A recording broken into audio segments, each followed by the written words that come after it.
All right, everybody, welcome to The Rinse with me, Brad Sawinski, as your host. Um, Today's going to be a fun one. Have um, Lucy Brenton and Andrew Horning on. Um, they're two of my, I, wa- I want to say like really good friends, but I don't feel like we've met each other really a whole bunch. Andrew, I don't know if I've ever actually met you In in person. person? No, Yeah. I mean we've been on Mouthwash together many times. Well, we can fix that. No, I really think, yeah, I think we need to do like a mouthwash live panel or something like that just to get Yeah. everybody to meet everybody else. Um, a little background about you: you are a libertarian, is that correct? Uh, well, I think he's trans-political. I think that we yeah. need, yeah, you're Well, that's a trans-political. pretty woke term right there, Well, Lucy. I hate parties. I hate political parties. I don't mind political labels if they mean something. So libertarian as a philosophy, I'm totally that. But and Republican, if that meant republic, I would be Republican.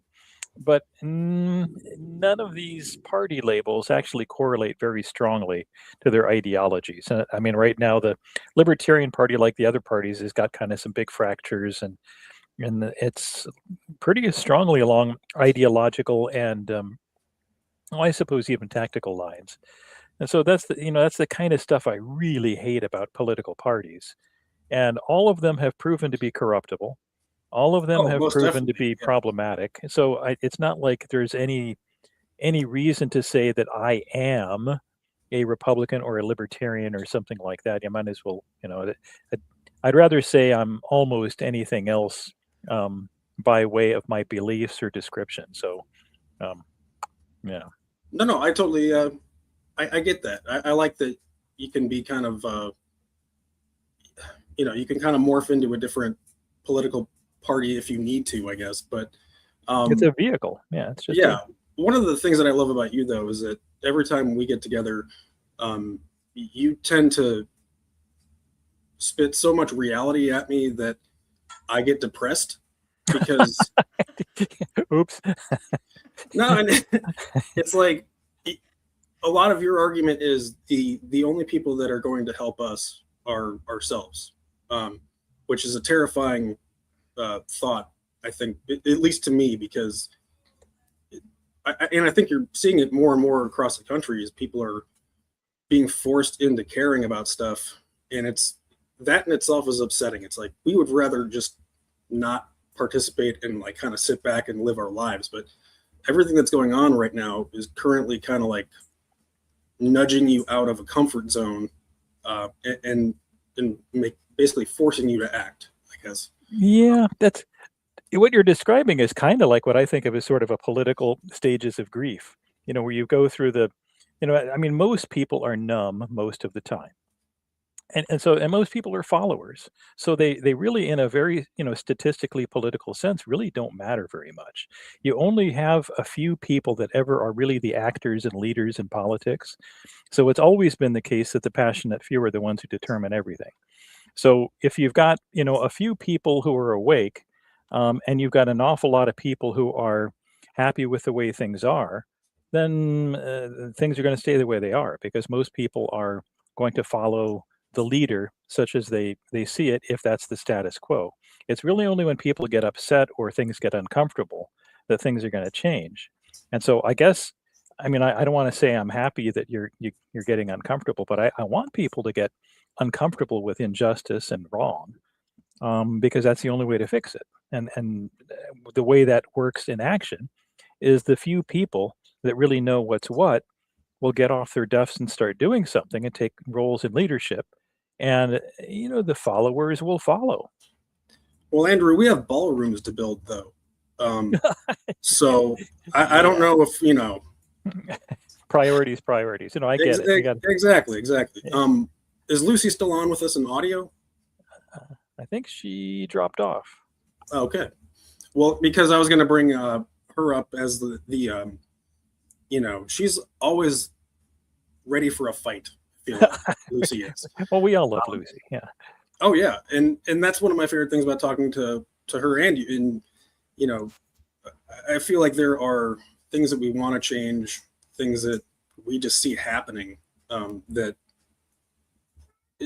you bring up how some people, they have no like emotion, or like they're kind of heartless. I feel like there's a callousness to, I don't want to just say Republicans or the right, but like it's on the left too, but just the joy in other people's misery is strange. But and that's it too. It's like I like watching people fall on ice, though. I could watch videos. Yeah. Well, yeah, I mean, like if we're talking percentages, though, I mean, most people can be very happy with whatever it is they're calling, their life, whether it's their job, their family, whatever, their dogs, and that's fine. And I'm not begrudging that most people just kind of follow along with stuff.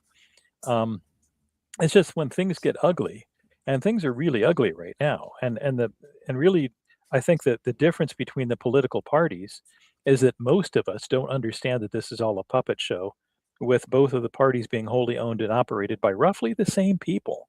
I mean, there's some overlap in terms of, there's a lot of overlap, and there's some differences in terms of, like the funding mechanisms and things like that. But really, in terms of who's really running the whole show, the Democrats and Republicans are wholly owned and operated by roughly the same financiers, military industrial complex, scientific, technological elite. I mean, the technocrats have pretty successfully taken over everything.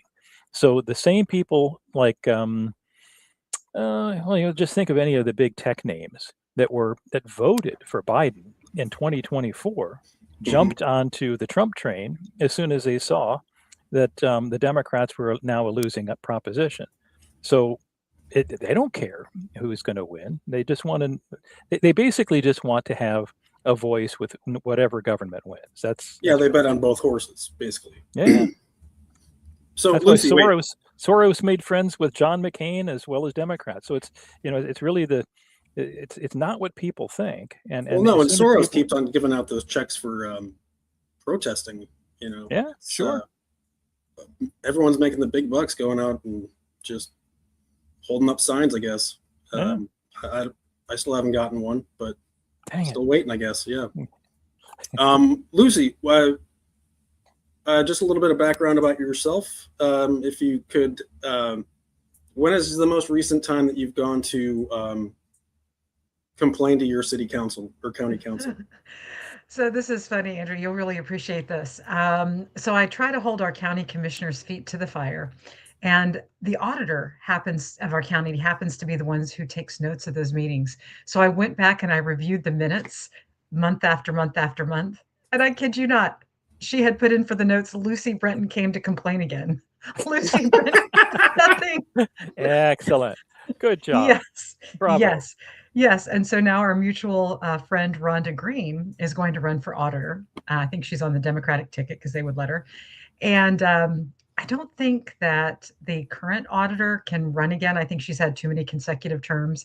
But I was just there on Tuesday morning, and I let them know that I was so excited that Rhonda Green would be running, and hopefully she would win, because I knew that she could take more precise and detailed notes than Lucy Brenton came to complain again. Yeah.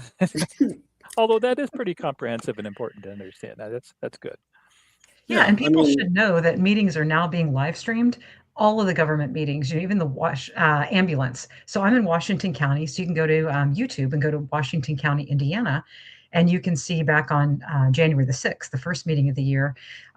Now, background context, last year there was a complete uprising in the county because they sought to pass a new comprehensive plan that proposed to limit 18 different home-based businesses, including houses of worship, for which there was no definition at the end in the glossary. There was also, they also sought to not really eliminate, but you have to ask permission to have a plant nursery. And that's what I'm doing right now. I sell edible, medicinal, and culinary plants. So of course that interested me. But it got everybody up in arms so much that we had hundreds of people show up to a meeting. And so it really— That's never a good sign. Yeah. Yeah. For local government to have hundreds of people at the meeting. Yes. That's yes. usually a red flag. Yeah, the only Um, other time we had that was when there was some fraud. So I'm just happy to have discovered, evidently my calling in life is to take up Rhonda Green's torch and be at every meeting in Washington County. yeah, Cool. keep getting in those minutes as coming to complain again. I'd wear that as a I badge of think, honor. That's pretty oh, nice. that is really good, Brad. I'm going to check the next notes, and I'm going to suggest that, maybe for shorthand, so she wouldn't have to use as much ink or digital pulp for the paper, she could just say Lucy came and her name is really Karen.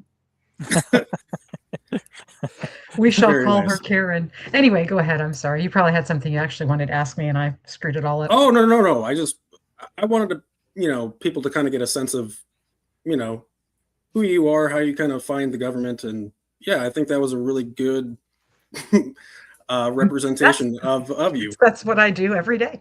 Yep. Every day. All right. So I sent you guys some stuff that I wanted to kind of talk about. The first one, and it's really hard, right? Because I feel like I planned on doing this once a week.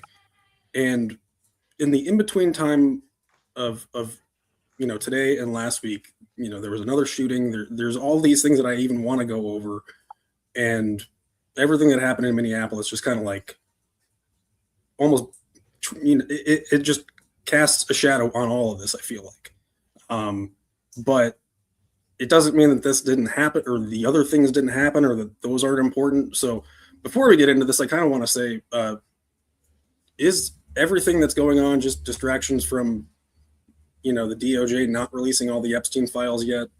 Because wasn't there a due date like December 19th or something like that, and they just said, "Whoop, we don't have them," and we're still working on it, and just didn't listen. You That's go a pretty first, Andy, because I've got my conspiracy theories. I would not be surprised if there's overlap here, but I really think that, well, first of all, Epstein was an example of what's been going on for a really, really long time. And if you read something like Whitney Webb's One Nation Under Blackmail, you'll see that there's a long history, well before Epstein, of what this whole network of control and manipulation of politicians has been all about for a long time. And really, it's a fundamental issue in that it represents a vast network of corruption it's global. A lot of it is centered in Israel, but even what a lot of people think is a purely Zionist issue started with CIA and the mobs, both the Jewish and Italian mobs, well over 100 years ago. And so it's a huge fundamental corruption that's been going on for a very, very long time. So yeah, they're going to do whatever they can. I mean, they'll blow up entire countries. They'll lob nukes to keep this quiet because an awful lot of people are involved in this. The most powerful people in the world are Well, then why involved. did they vote to? That's it though. Like, why didn't they vote to keep it confidential? Then I don't understand the House passing the resolution, to release the files and it going and everything Yeah, passing. but What was the show like? Why? at first nobody wanted to vote for it. Remember? And then things happened. Now, Yes. if you know how, DC works, you know that there are people that are talking behind the scenes all the time. And they might say something, to these people. Well, you can go ahead and vote for it if you want. If your constituents are going to boot you out if you don't vote for this, go ahead, because we're not going to release these files. It's going to be just like everything else. It's going to be like, do you realize how much of World War II is still classified? A lot of people don't realize how much we've never been told about what happened during World War II.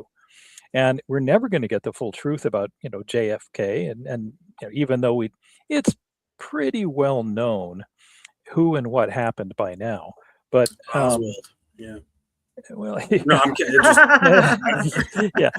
So I think that the fact that this, when you say distractions, that's an interesting question, because there's distraction and then there's addition. And so there are things on top of all of this that are happening. There are symptoms of the fundamental disease that's taking place. So, and we're getting ripples and other things going on worldwide.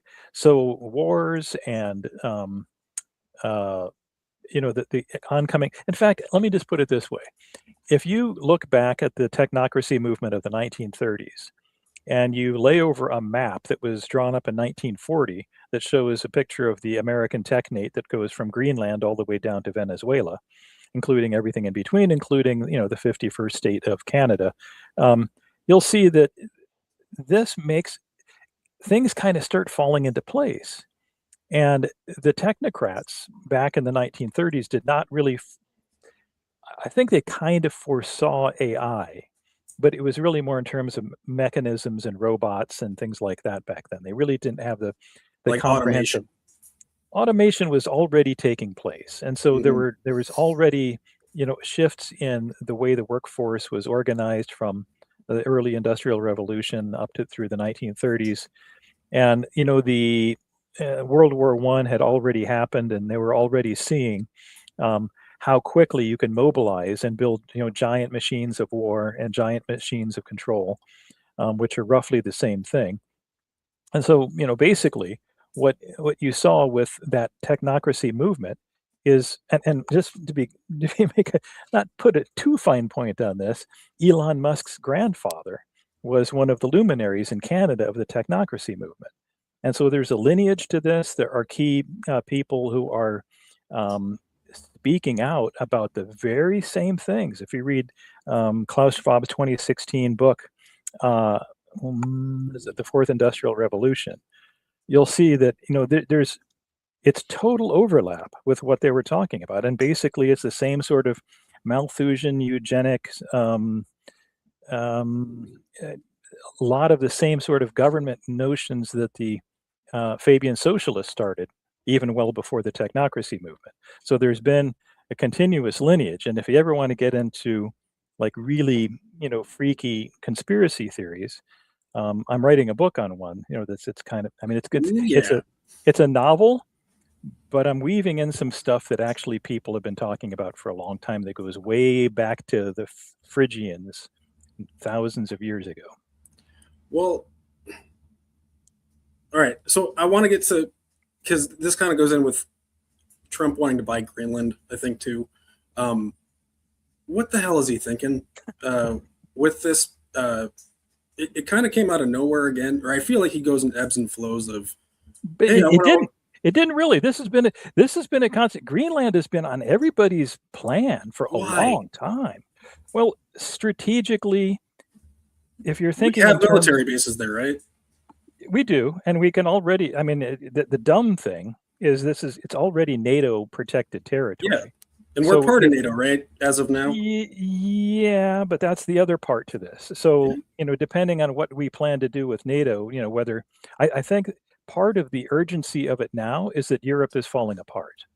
And I think that when you think about how badly Europe has let itself go to feces, then you can understand that maybe there isn't much protection for Greenland other than the United States. Because look at how Europe is trying to whip up enough money to go to war, but their whole economic engines, especially Germany. I'm sorry?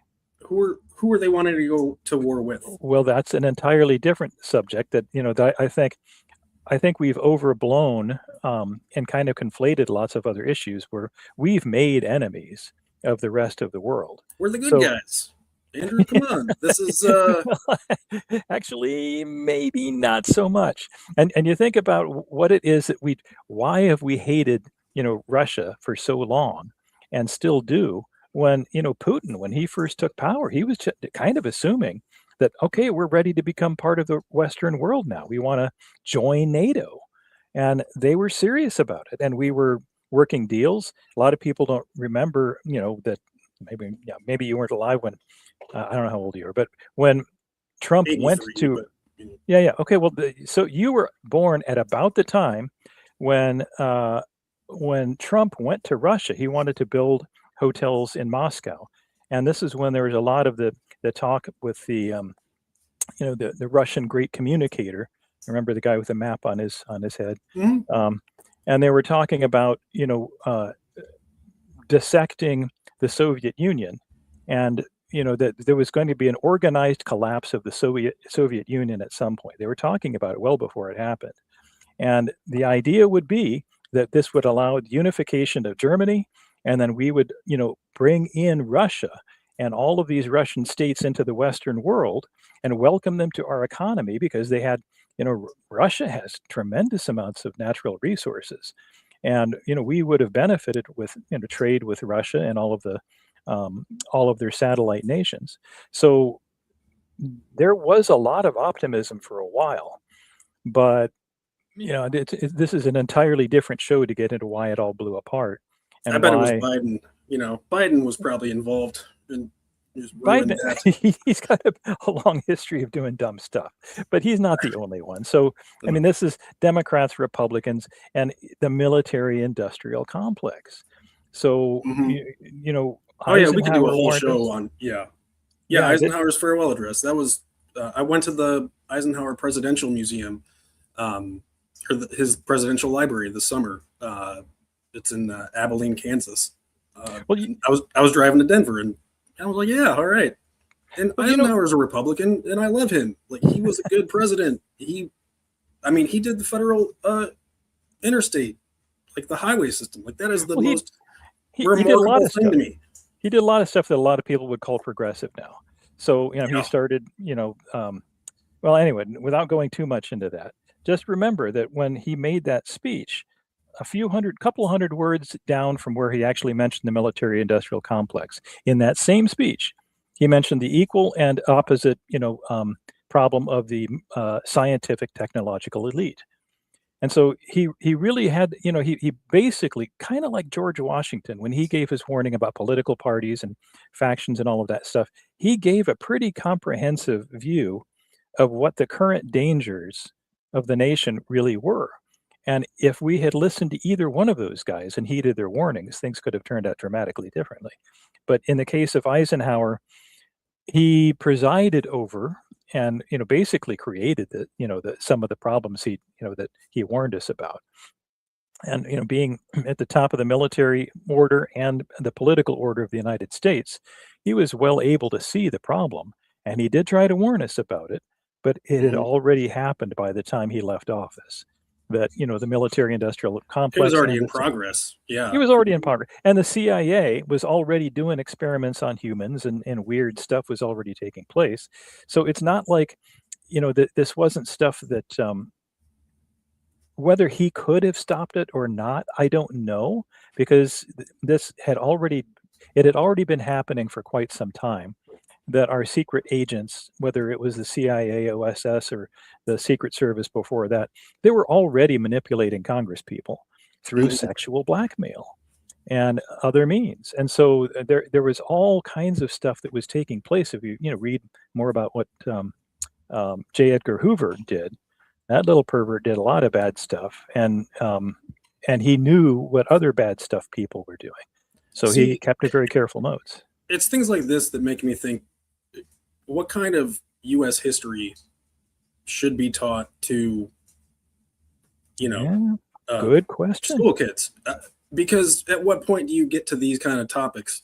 Because you can't, you can't be talking about J. Edgar Hoover and sexual blackmail in third grade. But,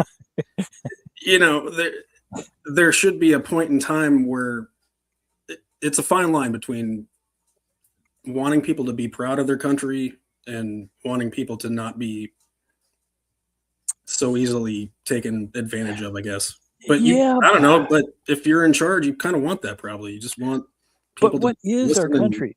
Is our country our government? I would hope not.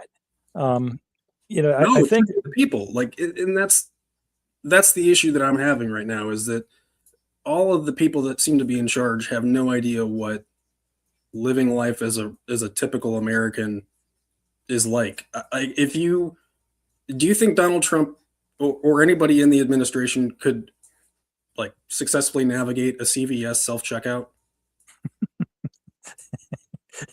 Well, if they can't even figure out that you should cook hamburgers before you put cheese on it, there's an awful lot you could say about our politicians, but you can't say anything about our politicians without saying the same thing about our voters, because who is it that put them there?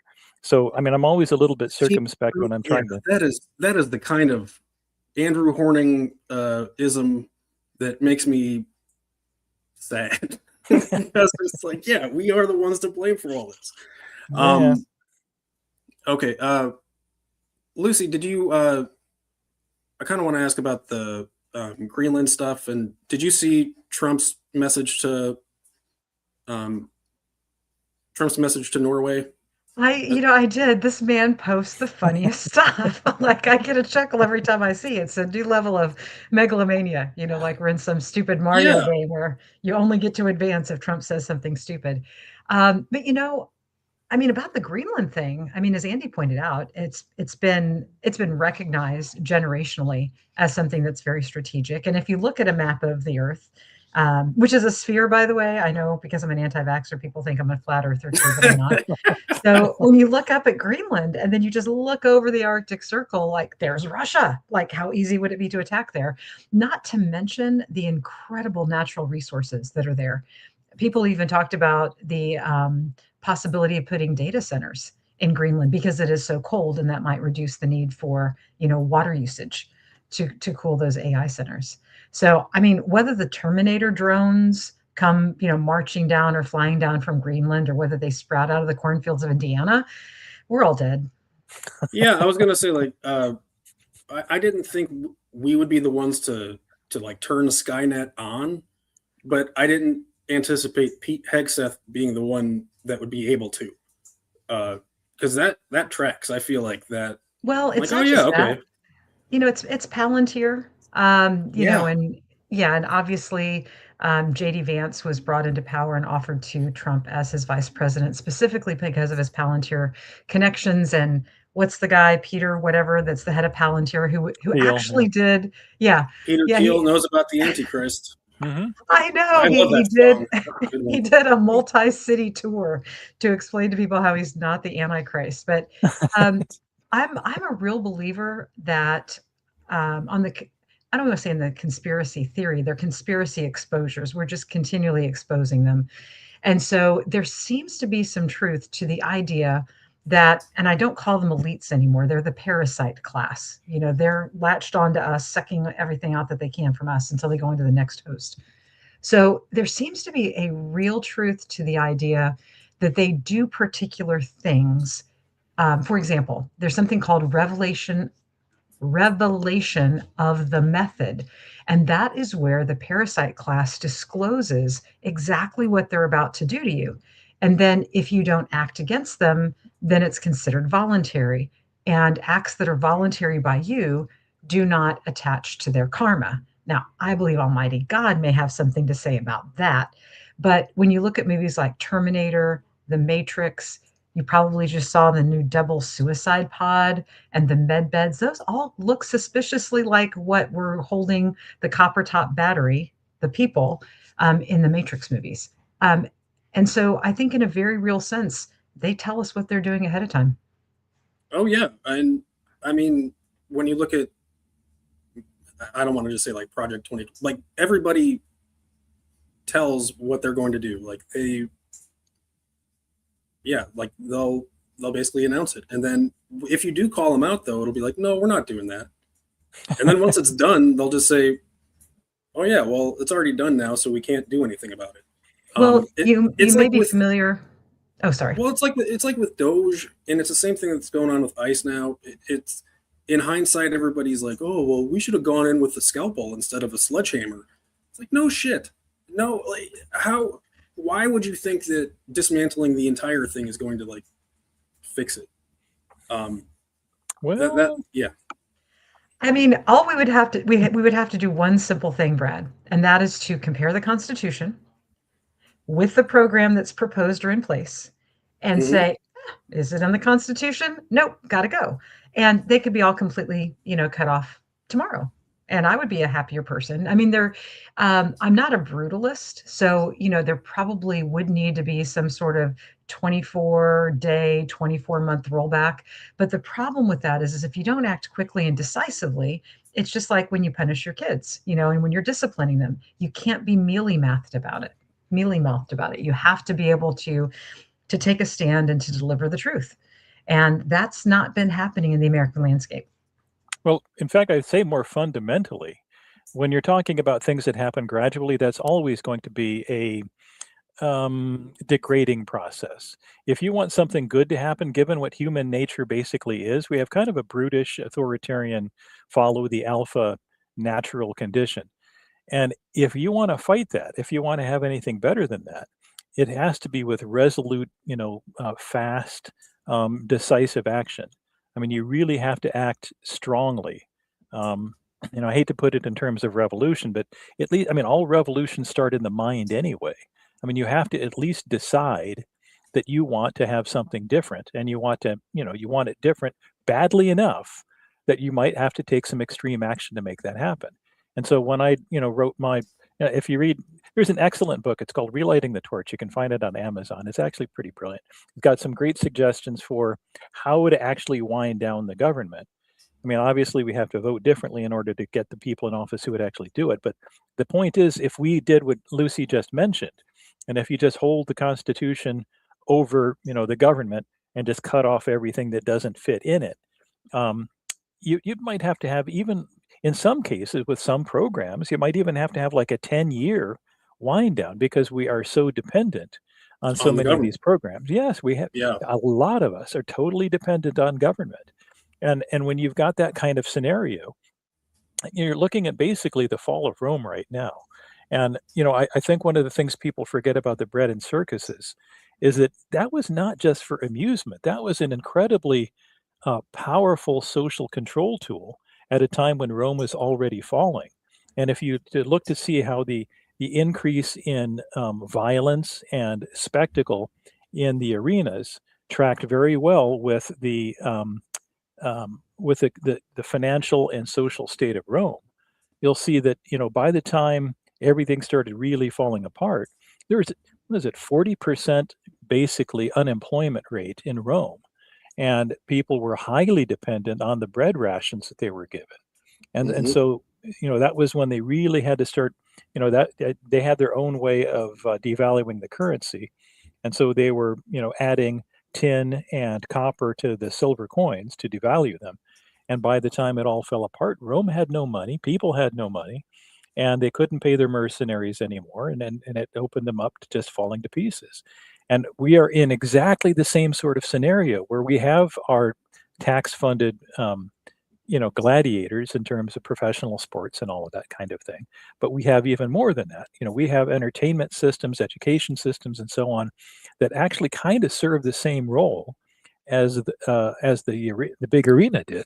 So I think, when you're looking at this in a kind of holistic sense, you've got to realize that, your original question about distraction, we have to have churn. We have to have divisiveness. We have to have a means of dividing people against ourselves in order to stop looking at the people who are actually dividing us. And they're doing a good job of it. Like we are divided.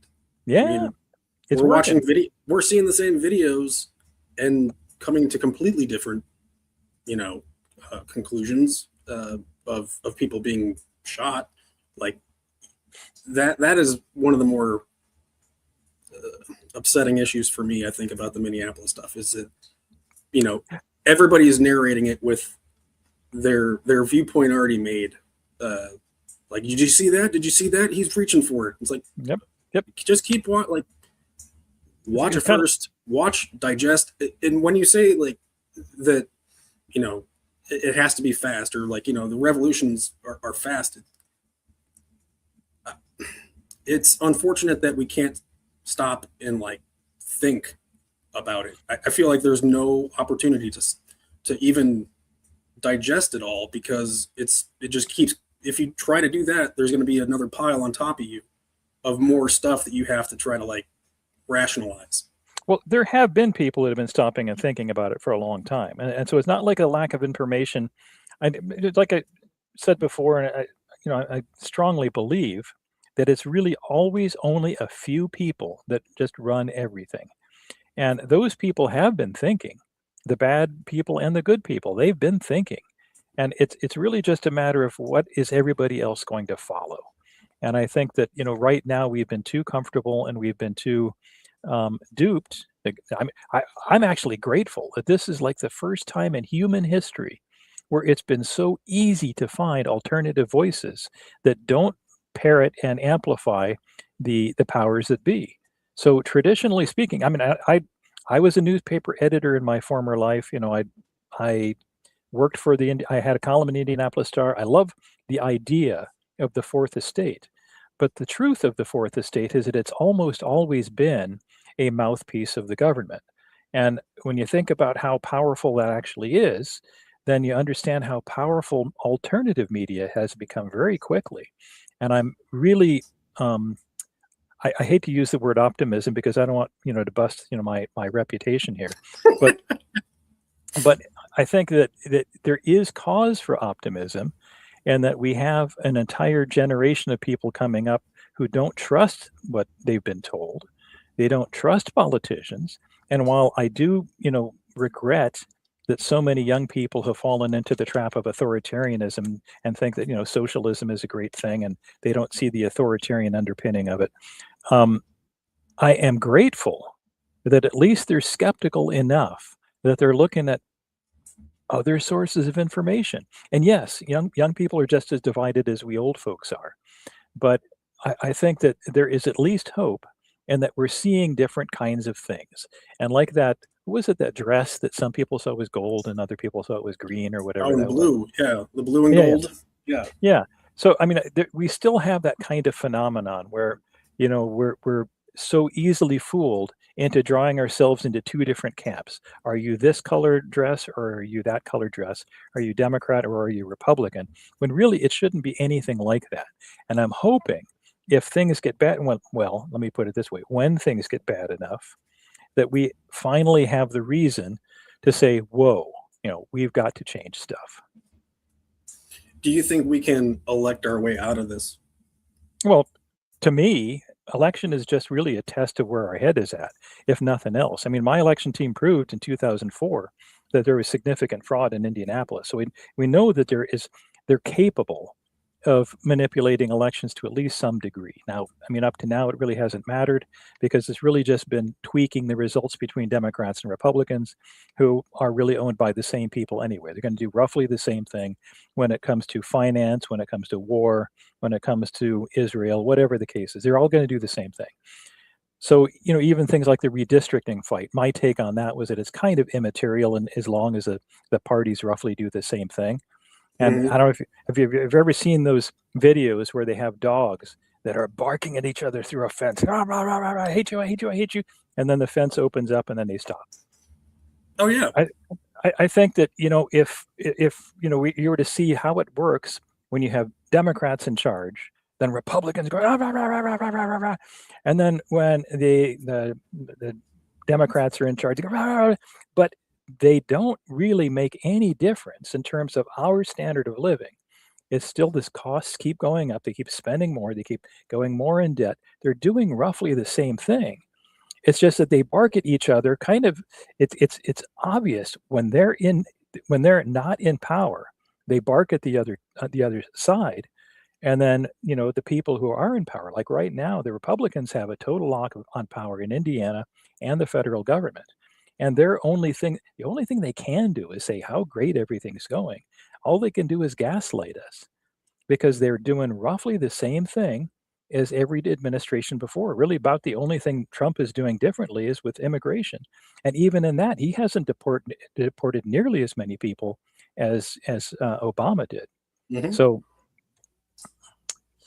no, and it's all about like the image too, like the image that's projected, I guess. yeah.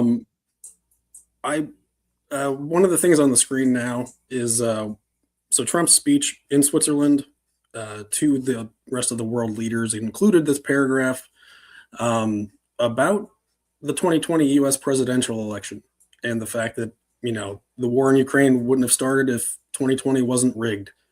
He says it was a rigged election. Everybody now knows that. They found out. People will soon be prosecuted for what they did. It's probably breaking news, but it was a rigged election. He can't.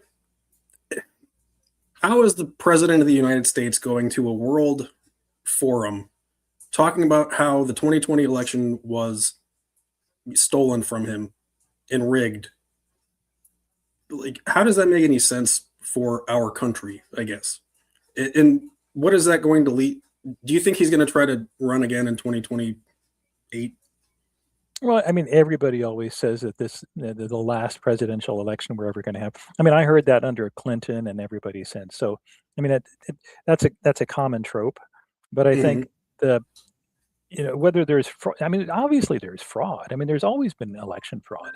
The Box 13 scandal under LBJ was, I mean, that was really well known. You just don't have 200 people voting in alphabetical order in one precinct. So that's the kind of stuff that I think is kind of it's but I one of guess those airing it out to the world, like I get it, like but this know, is, and he's Trump- in power right now. I will tell you one thing I'm grateful for with Trump is that he's making obvious what we should have known all along. And he's been a bull in the china shop, and he's been just spewing out stuff, some of it nonsensical, but some of it very revelatory about the condition of our government. And when he talks about how bad things are, usually he's right. When he's talking about how good things are under him, he's wrong. But I feel like he's using it as an excuse. Like, he's using the bad things as an excuse to do whatever he wants, because he shouldn't be held to any kind of accountability if such and such is happening. So. I agree, but just like, I mean, in that same statement when he's talking about the war in Ukraine would never have happened. The war in Ukraine started at least in 2014. The Maidan Revolution was, that was something that the Russians already talked about. They said, you just can't do that. You can't, you can't be pushing. We made agreements from 1991 on that you're not going to be pushing NATO onto our doorstep, and we've done it. We keep expanding NATO. And he said, all right, the red line is Ukraine. You cannot take that away from us. We have our only warm water port. And so when they took Crimea, they felt they had to do it. And we were already messing with the rest of the world so intensively that we didn't bother to do anything about that. But then we did send in, Victoria Nuland and her cookies and all of that kind of stuff into Ukraine. And we changed that government. And we took down that government. We put up another one, and the Russians complained to the World Court. They complained to NATO. They complained to the UN, and it took several years for them to finally say, "Come on, we've exhausted our legal and procedural remedies, and we're going to do something about it." And how did that war start? It started with a limited engagement, and they almost immediately pulled back, because there was almost immediately a peace deal put on the table that was about to be signed before we sent in, Boris Johnson and kind of the British version of Victoria Nuland, and basically kiboshed the whole peace deal because we had other plans.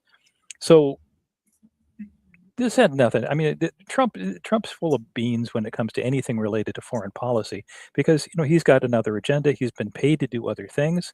And he even brags about how, who pays him to do what he does in foreign nations. He's bragged about it. So, I'm glad that he even does things like, put Miriam Adelson on the spot to say that, you gave me squillions of dollars, and, who do you really, do you like, the Israel or the United States more? And he's making obvious that we really are a messed up country that's not even a sovereign nation anymore. Well, and I wanted to talk about the Board of Peace then too. So, because that came into play over the last week. I guess the whole point of the Board of Peace is to rebuild Gaza, correct? Or I mean, like, that was like what the charter was for, and I know that they're going to try to, remake or basically be kind of like the UN, but not the UN when it comes to wars and things like that. But number one, I don't know why it's necessary, and number two, isn't this exactly what we all thought was going to happen with Gaza once Israel and Hamas started fighting, and every single ceasefire was broken within a day, and it's just all rubble. So how is it not the rebuilding of Gaza in Trump's image? Well, and Jared Kushner's image too. So Yeah, Kushner's in there. yeah, Like how is that not a pressing issue to, I guess, Republican voters or conservatives or anything like that? Like, don't they see this and go, huh, that's the president's son-in-law.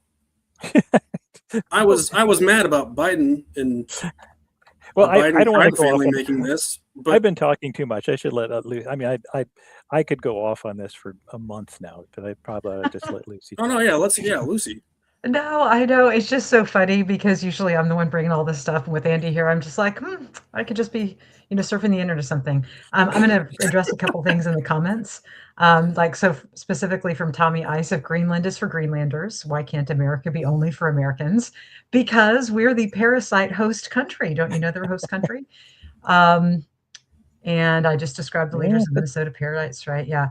And if you bring a gun to a peaceful protest, your outcome is not going to be good. I don't think it was wise. I don't think the man probably deserved to be murdered. I mean, the MAGA side is saying that he was armed and he was reaching for his gun. But it's real hard to say that you're reaching from your gun when you're trying to fight off like 5 people that have swarmed you. And then somebody notices that you have a gun. And from what I was able to see, I watched 3 different angles from all the videos that have come in. It looked like it was an ICE agent that took the gun out of his holster. It didn't look to me like he had his hand, like he had retrieved his own gun and had it in his hand, trying to defend himself.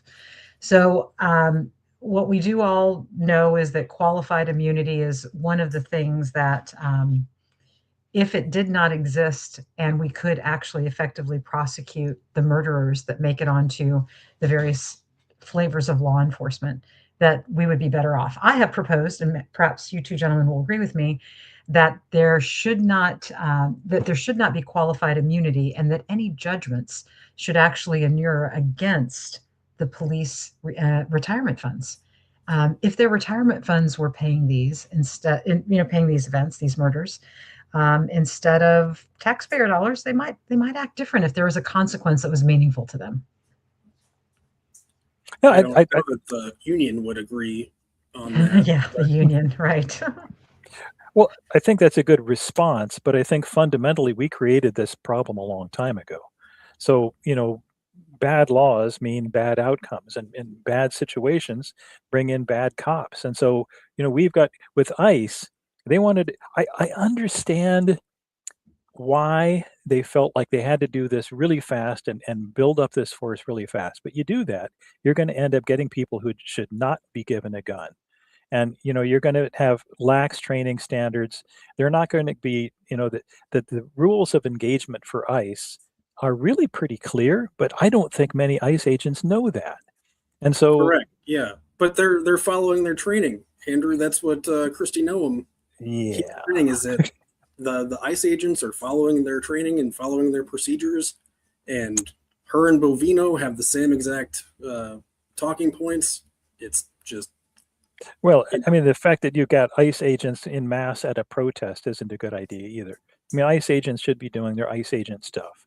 And I believe very strongly, because, I'm not, this is one of those areas where I differ from a lot of libertarians. It's one of the things that is kind of, made me sour on a lot of aspects of the party, is that I do believe that you have to have jurisdictions, you do have to have borders, and you do have to have orderly laws for navigating those borders. So if you're going to have people coming in and out, you got to be screening for disease, you got to be screening for criminals.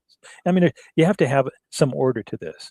And so I understand why we need to do what we did to counter what basically happened under the Biden administration, with paying to bring in voters, and paying to bring in people to and bring in workers too, because frankly, a lot of businesses wanted this as well. So it wasn't just politicians. There were a lot of people looking for cheap labor. There are all kinds of reasons why. Yeah, there's industries now that are like hurting because of and the absence of we cheap made labor, right? This has been a problem that's been building since Reagan's amnesty, with way back this goes way back. So like most of our problems today, they have relatively ancient roots. And so, if we're taking a view of responding to the current situation, yeah, we got to respond to the current situation, but we should understand that there are fundamental problems that need to be addressed at some point. And we really haven't even been going after the fundamental issues. And until we do that, we're probably going to be making some ghastly mistakes, like what's been happening in Minneapolis. Well, then, do you guys think that ICE should, remove itself from Minnesota for the time being and figure out a different way to do whatever it needs to do? I would like them to stop the violence, but at this point, as far as I can tell, as screwed up as our laws are, they are the legal arm for enforcement of immigration. I think they're going about it in a way that's violating, multiple amendments of the Constitution, but that's for the courts to decide. The courts have got to shake all that out. See, here's another thing, that if people were to actually read the federal Constitution as well as the state Constitution, I mean, state constitutions vary a lot, so I don't want to say too much about, every state, but most states, for instance, Indiana Constitution, all of the older constitutions before the Civil War, actually, reserve rights to protect their borders.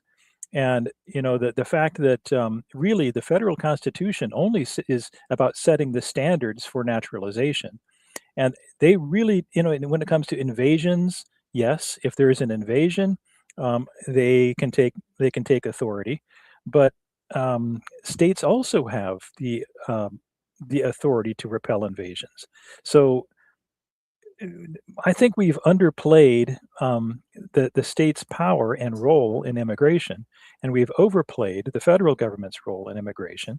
And that has been a tremendous problem for a very long time, because states who wanted to control immigration, like Texas, if you read the Texas Constitution, even though it's one of the longest, most circuitous and compromised constitutions we've got, it does have very strong protections. Like Arizona, even their constitution even limits employment for illegal aliens. So if we were to actually look at the constitutional framework for immigration, we'd see we've been screwing this up very fundamentally for a long time.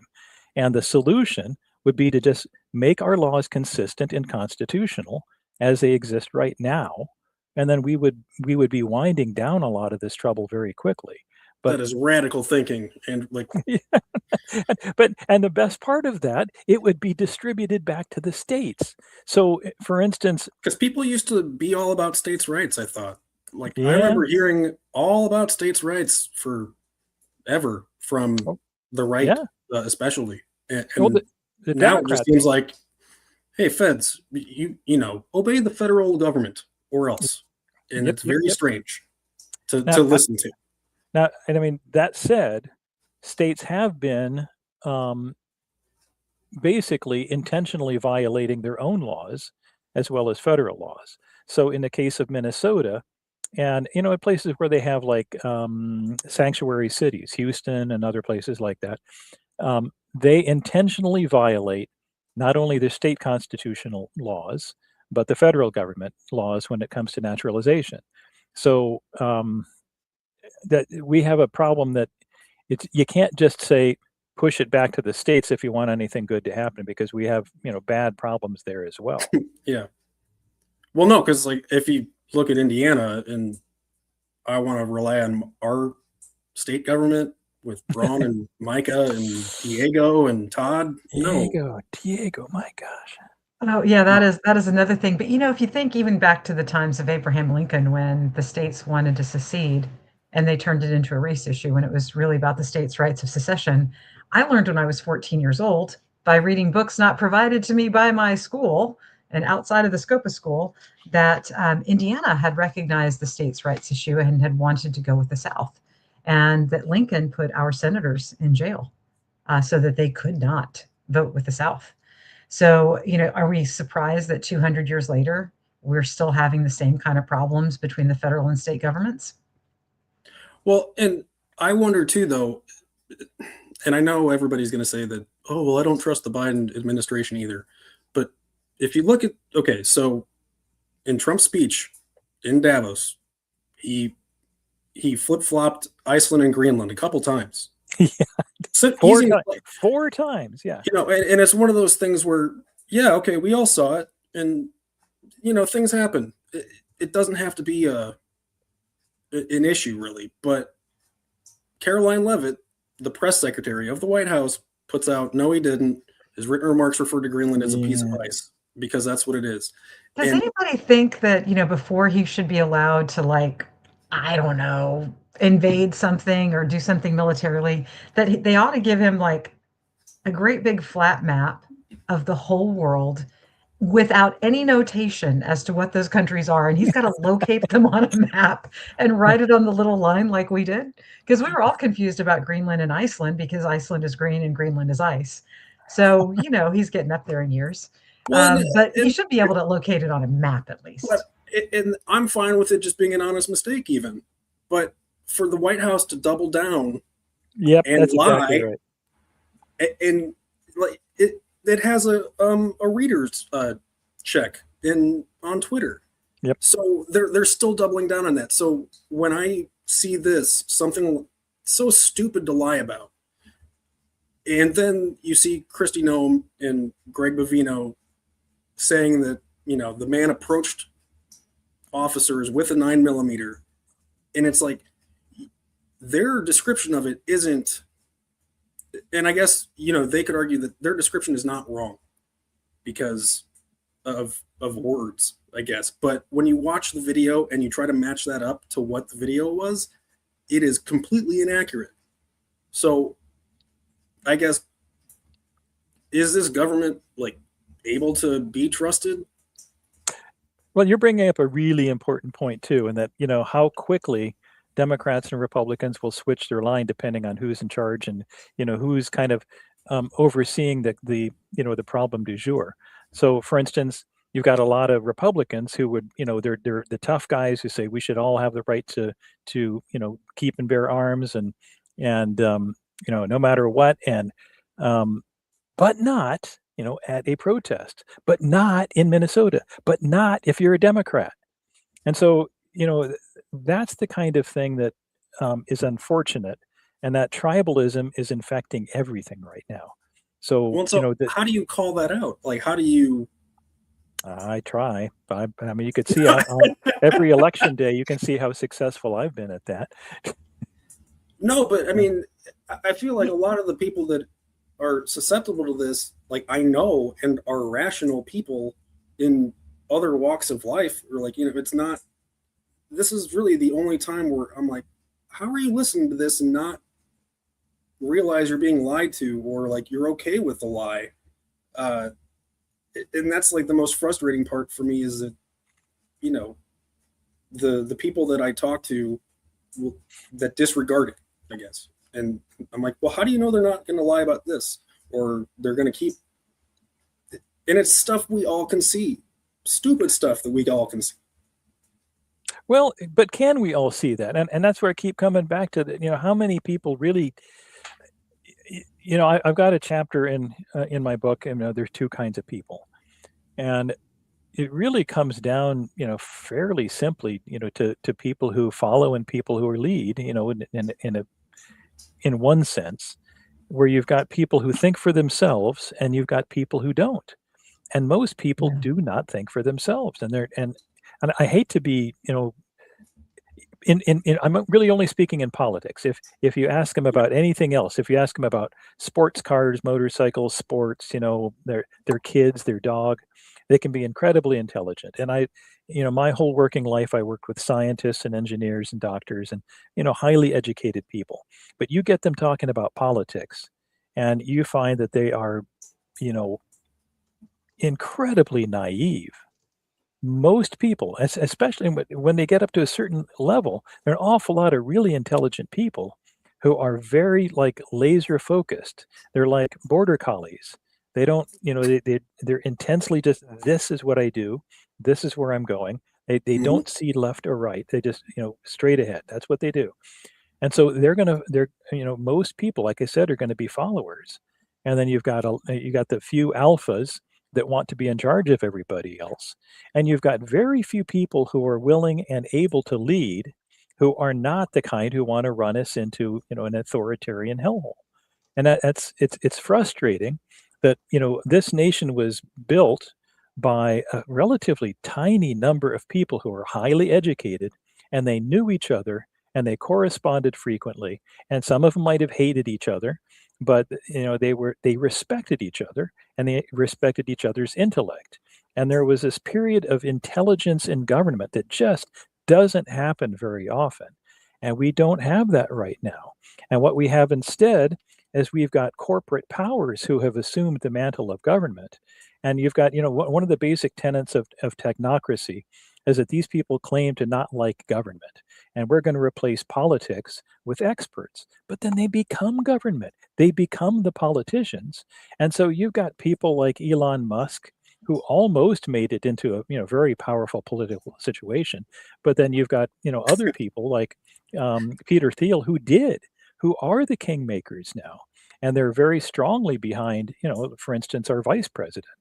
So you've got tremendous corporate power now that has become the political power as well, and that's a very dangerous combination. Well, they're helping build a ballroom though, so I think we can excuse them. And very tasteful with all of the gold that. and white and well, and I can't wait for the arch. The Trump released a design of a new arch that he wants to build, like the Arc de Triomphe in Paris. Is it an Illuminati arch though? I mean, will it go well with the obelisk? And I really feel though. I was laughing because the star of Ramfen that if he does build that, it's going to be the most urinated on monument in the world. I bet. Like, I will guarantee that people will just piss on it pretty nonstop. I think it'll be a rite of passage. A couple of my kids, I have to just, as a proud papa, a couple of my kids, went into one or two Trump towers in New York and Chicago, and they were very proud to have you gone in there just to use the bathroom. So. Yeah, see? No, I peed on Wrigley Field one time, and I feel that was a good moment for me as a White Sox fan. Yeah. See, that's not a girl thing. Like, it would never occur to me to go pee on something. No, maybe I just lack the equipment, and I need to take advantage of my free genital mutilation and enhancements. Yeah. Do you guys know Scott Bessent, like the Treasury Secretary? The Soros acolyte, yeah. Okay, yeah. so the only thing I'd heard about was that you put up there about the dance thing. Was that like the Mar-a-Lago thing? No, it was because he made a comment. He was talking to Maria Bartiromo, I think, at Davos, and he was talking about how they wanted to stop big companies from buying houses, and he didn't want to freeze out the mom and pops who would just be buying 1 or 5 or 12 houses in their retirement. I'm one of those. Yeah. Well, so tell me about that. I started laughing just because it was, for a lot of Americans, that's not the path, I guess. Like that seems very elitist almost, I guess. I just don't like him because he's just so damn pompous, and he uses words like canard, which I use that word a lot. I've used it too, Brad. You're the guy. I know, but it was about Trump tying the Nobel Peace Prize to Greenland and stuff, and he's like, I think that's just complete canard. And I'm like, he wrote it, just and don't use canard in that. But I do think he looks like Janet Reno or Will Ferrell as Janet Reno. From Saturday Night Live.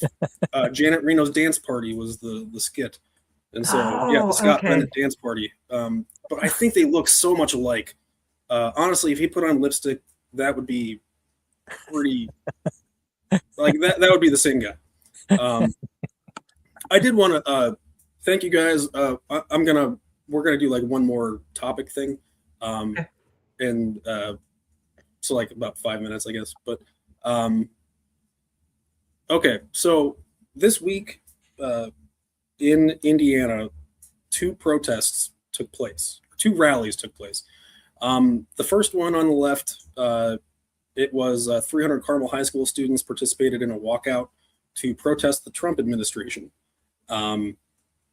Students were in class. They did a walkout. to the city hall, I think, and our friend Slick Witty and Indie Reporter, his post there was to expel them all, you know, because they're protesting, you know, ICE, they're protesting legal authority of federal officers and whatnot. So he thinks that they should be expelled. 2 days later, on Thursday, was the March for Life, and that was at the State House. It had, you know, thousands of people. It looked like really good turnout, including students. So, how is one of these okay and one of these not okay, or what are your guys' thoughts on these rallies? I wish more kids would walk out. And Yep. I don't even care what they walk out about. When I was a teenager and I was a freshman, I was really just mad about the food. I wanted salads. I wanted a salad bar so that I could have healthy food Boy, instead of that that wasn't me. terrible pizza. And so I got in trouble because I was, you know, I'd made my little flyer and made some photocopies. And what I was trying to do was get the kids to just commit to one day not eating lunch in the cafeteria. Like I explained to them, you know, literally just one day, the amount of food that would go to waste would be enough of an economic event that they might listen to us about what we want to eat. But I probably picked the wrong thing to focus on because I don't think salads were probably as popular. No, I you don't would want to have salad. organized a campaign against you, actually. Yeah, so they might have campaigned against me secretly. So I was the only one sitting in the football field during lunchtime that day. So Yeah. I'm in favor of more kids walking out about more things. I think it's a great way to teach. But see, that's not what we want to teach kids nowadays, because we want to teach them that, you know, you Conformity. live your life by the bell and you do what you're told, and authority is, Yep. you know, that people can wear costumes and the costumes are magic. So if your wheels go too fast on the concrete that was laid by the king, you know, by the local authority figure, that they can harass you, pull you over with a gun. And, you know, if you're respectful, you'll probably live during that interaction. Yep. But regardless, there's going to be an economic hardship that's placed upon you, and you will have a fine so high that would probably pay for 1 to 4 weeks worth of groceries for your family. So they were literally willing to steal your grocery money away from you because you went too fast, even though you harmed no one. You know, I wish we had a culture, you know, it's not like there was ever a golden, you know, age in the United States. There wasn't. You know, it was always, we were always kind of screwed up in one way or another. But we really ought to protest more. And the fact that there are so many people clamping down on protests, especially, I don't know, did you hear Pam Bondi, you know, taking to task and, you know, bragging about how they won, you know, millions of dollars in awards from these colleges that had been anti-Semitic and, you know, and allowed people to say, you know, hurtful things. That to me is not just anti-constitutional and, you know, well, undemocratic. I mean, whatever term you want to put to it. I mean, there's 1,000 ways to describe how bad this is. But I think, you know, the fundamental problem is that it discourages us from being humans and having, you know, actual human concerns that we express. And if we're supposed to have something like a representative government, we have to be able to speak our mind. You know, the First Amendment isn't just about speech. And in fact, the fact that we try to put so many things like flag burning and so on into the First Amendment, when really the Ninth Amendment and the 10th Amendment cover way more, that we should have a lot more freedom to do a lot more things and you know, not just speech, but different kinds of protest. And I grieve that both Democrats and Republicans in the last couple of administrations have made it their business to shut other people up and squelch protest and squelch speech. And that is a terrible thing. You know, you think about, you know, like this, people make a big deal about the January 6th thing, but I don't think people understand how many times our government has, you know, the Capitol building has been attacked and bombed. And, you know, lots of, you know, people forget about, you know, after 9/11, the, what was it? Anthrax. And yeah. There have been so many different attacks that were a protest of one kind of thing or another. And I'm not saying that it's good that people do violent things, but the fact that, you know, now we've made it such a big deal that January 6th has become like that. Oh, that they are going to take over the government, and and while I didn't agree with Trump or the people who idolize him, I kind of wish they did take over the government. Just because at that point Ugh. you get well, no, just let me finish this thought, because when you've got a scenario where people walking in and being guided into the Capitol building is like the worst thing that ever happened. And we've turned this into something that's worse than the bombings that actually did take place in the Capitol building before, that people have forgotten about. Then I think we've got a big, big problem. And if we are not allowed to speak out, if we're not allowed to protest in any kind of way, then what is it that is representative about this government? I think the first half of January 6th was okay. Like the Yeah. the marching around the Washington Monument or whatever, the speech, like, yeah, but once you start, you know, Well, violently maneuvering into a building, that's a little different. well, I don't want to And get I into think we the can split details. hairs on, like, Yeah, because some were let in, some were, there yeah. were federal agents involved in that. There were agent provocateurs, and then the Capitol Police started throwing flashbangs into the crowd, which does not cool people down. I mean, once you start doing stuff like that, before there was anybody getting into the building or even, getting close to, marching into the building, they started it. And that I think, there was a recent admission. I can't remember who said that, but basically they admitted, yeah, it was the Capitol Police who started this. And then the Capitol Police let them in. And then, what actually happened? I mean, who actually died that day? It was really the protesters that died that day. The people who say that the police were killed, that's really not what happened. And so, if we're looking at this dispassionately and we're thinking about what actually happened and what kind of a cluster mess that whole scenario was, with the different layers of authority that clearly screwed up.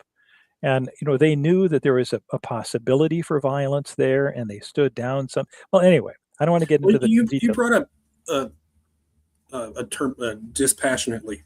Like, is that exactly what I think it means? Like, without passion, like Logically, looking at things logically, and looking at without the facts, emotion. yes, yeah, Yeah, that is one thing that Americans, we all suck at. yeah.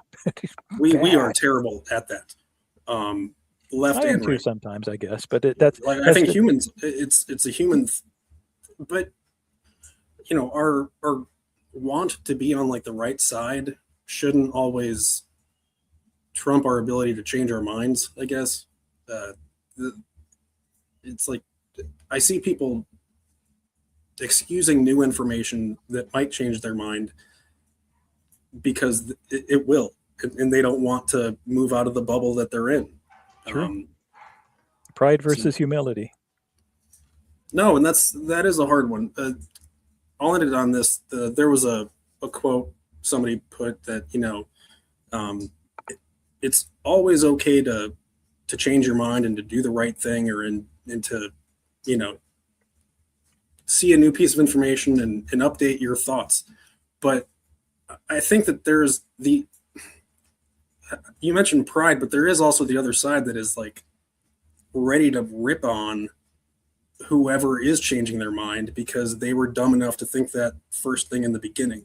And I think both sides have to remove that as well, because we all need to move forward together, and we're not going to be doing that if we're like, oh, well, remember when so and so thought that? What a jackass. Like, that's not going to benefit. So it's hard to admit that you're wrong, but it is also hard to forgive and, like, move on, or, like, to mend and move on. I think both sides need to work on that. Yeah. You also brought up something that's described as the tall poppy syndrome, where you've got somebody who kind of stands out in any kind of way at all. You've got a different thought. You need to be smacked down. And I always like to think of that famous picture of August Landmesser. There's all those people, Sieg Heil to Hitler, and there is one guy in the crowd who had his arms folded.